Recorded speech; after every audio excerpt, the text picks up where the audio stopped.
Hello students, मैं जो मौर्य अपने यूट्यूब चैनल में फिर से एक बार आपका बहुत बहुत स्वागत करता हूं। उम्मीद करता हूं कि आप सब भी स्वस्थ होंगे, खुश होंगे। बच्चों, आज मैं आपको हाइपर कॉन्जुगेशन के बारे में बताने के लिए आया हूं। हाइपर कॉन्जुगेशन का ऑर्गेनिक केमिस्ट्री में काफ़ी रोल है और ये different type of the compounds के स्टेबिलिटी में इसका काफ़ी रोल होता है। हाइपर कॉन्जुगेशन के बारे में एक क्वेश्चन बहुत इंपॉर्टेंट ये पूछा जाता है, जो कि काफ़ी कंफ्यूजिंग भी लगता है आप लोगों को, कि जो मिथाइल ग्रुप होता है जब किसी कंपाउंड में वो अटैच्ड होता है तो ये इलेक्ट्रॉन डोनेटिंग रोल कैसे प्ले करता है। और जबकि आप ये जानते हैं कि मैथिल ग्रुप 3 हाइड्रोजन से अटैच्ड होता है और एक तरफ ये कार्बन से अटैच्ड होता है, तो जब इसके सारे के सारे इलेक्ट्रॉन्स जो है वो बॉन्डेड होते हैं और कोई इलेक्ट्रॉन इसके पास बचते नहीं हैं, तो फिर किस तरीके से ये इलेक्ट्रॉन डोनेटिंग रोल प्ले करता है, ये पूछा जाता है क्वेश्चंस में। तो ये चीज़ आप एक्सप्लेन कर सकते हैं हाइपर कॉन्जुगेशन के हेल्प से। हाइपर कॉन्जुगेशन अगर आपको समझ में आ जाएगा तो ये बात भी आपको समझ में आ जाएगी कि मैथिल ग्रुप किस तरीके से इलेक्ट्रॉन डोनेटिंग रोल प्ले करता है किसी अनसैचुरेटेड सिस्टम में। और हाइपर कॉन्जुगेशन इफ़ेक्ट के बारे में एक चीज़ ये भी है कि इसे और भी कई नामों से जाना जाता है, जैसे कि हाइपर कॉन्जुगेशन को नो बॉन्ड रेजोनेंस भी कहते हैं, बेकर नैथन इफ़ेक्ट भी कहते हैं, और सिग्मा पाई बॉन्ड रेजोनेंस भी इसको कहा जाता है। तो हाइपर कॉन्जुगेशन को और कौन कौन से नामों से हम जानते हैं, एक तो नो बॉन्ड रेजोनेंस, दूसरा बेकर नैथन इफ़ेक्ट, और सिग्मा पाई बॉन्ड रेजोनेंस के नाम से भी इसको हम जानते हैं। बेकर नैथन इफ़ेक्ट, इसका नेम इस वजह से भी रखा गया है क्योंकि बेकर एंड नैथन ने ही इस हाइपर कॉन्जुगेशन के कॉन्सेप्ट को फर्स्ट टाइम दिया था,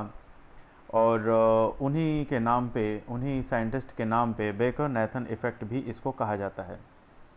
हाइपर कॉन्जुगेशन की डेफिनेशन होती है कि hyper conjugation effect is a permanent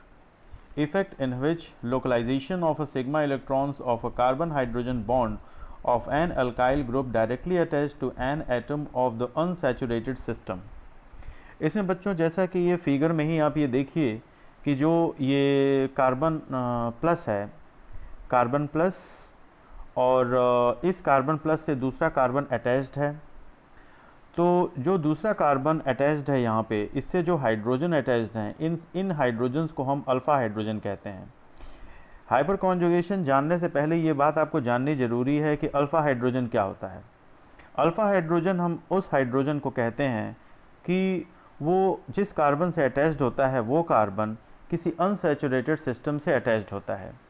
और जिस भी ऐसी स्पीसीज से वो अटैच्ड है, जैसे डबल बॉन्डेड हो, या फिर बेंजीन रिंग हो, या फिर पाई बॉन्ड हो, या कार्बोकैटायन हो, उससे वो कार्बन डायरेक्टली अटैच्ड है, तो उस कार्बन के जो हाइड्रोजन्स होंगे, जैसा कि आप ये देखिए ये कार्बोकैटायन शो हो रहा है, तो कार्बन पे पॉजिटिव चार्ज, और इस अनसैचुरेटेड सिस्टम से ये जो कार्बन अटैच्ड है, तो इसके पास जो हाइड्रोजन्स हैं इन्हें हम अल्फ़ा हाइड्रोजन कहेंगे। और जिस भी कंपाउंड में अल्फ़ा हाइड्रोजन प्रेजेंट होगा, जिस भी अनसैचुरेटेड कंपाउंड में अल्फ़ा हाइड्रोजन प्रेजेंट होगा, वहीं पर हाइपर कॉन्जुगेशन देखा जाएगा, वहीं पे हाइपर कॉन्जुगेशन का प्रोसेस होगा। जैसा कि यहाँ पे हाइपर कॉन्जुगेशन का प्रोसेस आप ये देखिए कि कार्बोकैटायन कार्बन के पास जो कार्बन पॉजिटिव चार्ज है, उसके पास जो ये एम्प्टी पी ऑर्बिटल है, क्योंकि ये पॉजिटिव चार्ज आ गया यानी कि इसके पास इलेक्ट्रॉन्स नहीं हैं, और ये एम्प्टी पी ऑर्बिटल हो गया, तो इसी के साथ हाइड्रोजन बॉन्ड, जो हाइड्रोजन एंड कार्बन बॉन्ड है यहाँ पे, मतलब ये अल्फ़ा हाइड्रोजन जो यहाँ पे है, वो हाइपर कॉन्जुगेशन में रोल प्ले करता है, यानी कि अपने इलेक्ट्रॉन्स की शेयरिंग इस एम्प्टी पी ऑर्बिटल्स के साथ करता है, और इसे ही हम हाइपर कॉन्जुगेशन कहते हैं। और इसको सिग्मा पाई बॉन्ड रेजोनेंस इसलिए कहा जाता है क्योंकि यहाँ पे हाइड्रोजन, अल्फ़ा हाइड्रोजन कार्बन से अटैच्ड है, और ये सिग्मा बॉन्ड है यहाँ पे कार्बन एंड हाइड्रोजन के बीच में। यहाँ पे देखिए कि ये सिग्मा बॉन्ड है, और इस सिग्मा बॉन्ड का डीलोकलाइजेशन इस सिग्मा इलेक्ट्रॉन्स का होता है पी ऑर्बिटल्स के साथ, यानी कि पाई बॉन्ड के साथ। जो इसका पाई बॉन्ड यहाँ पे था, कार्बोकैटायन के पास ये आ गया है, तो यहाँ पे ये पी ऑर्बिटल्स के साथ इसकी शेयरिंग होती है, इस वजह से इसे हम कहते हैं सिग्मा पाई बॉन्ड रेजोनेंस। और ये different type of the alkenes में ये पाया जाता है, जैसे कि प्रोपाइलिन में भी आप इसको देखेंगे, और different type of the benzene rings में भी ये देखा जाता है कि जो मेथाइल डायरेक्टली अटैच होता है बेंजीन रिंग से और उसमें अल्फ़ा हाइड्रोजन मेथल में पाए जाते हैं, तो वहाँ पे सिग्मा पाई बॉन्ड रेजोनेंस इसको इसीलिए हम कहते हैं क्योंकि बेंजीन के पाई बॉन्ड के साथ इस सिग्मा इलेक्ट्रॉन्स की डीलोकलाइजेशन होती है। तो यहाँ पे हाइपर कॉन्जुगेशन आपको समझ में आया होगा कि हाइपर कॉन्जुगेशन कौन सी परिस्थितियों में पाया जाता है और हाइपर कॉन्जुगेशन का कॉन्सेप्ट बेसिकली क्या है।